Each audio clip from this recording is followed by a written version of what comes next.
In today's video, I'm going to teach you how to make a component in Figma. This is a fantastic tool whether you're just starting out with Figma or you're a seasoned designer looking to streamline your workflow.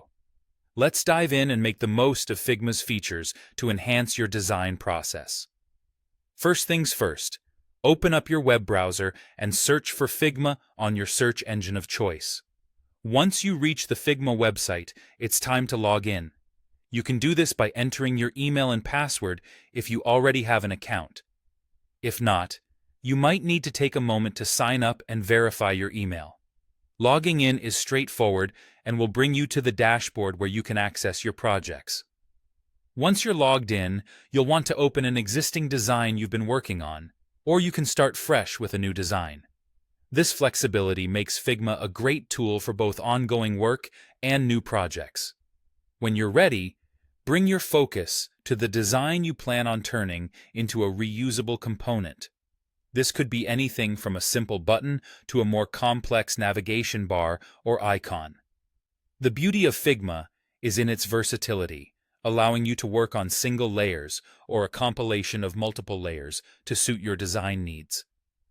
To begin creating your component, click and drag your cursor over all the layers you wish to include. This step is crucial as it ensures that every part of your intended design is selected and included in the component you'll be making. Carefully make your selection to capture everything you need. It might be helpful to zoom in for precision if you have numerous layers closely packed together. With your desired layers all selected, it's time for the magic to happen. Simply right-click on your selection. A context menu will appear, providing a range of options. Look for the Create Component option and select it. This action transforms your selection into a component, a pivotal step in enhancing reusability across your future design projects.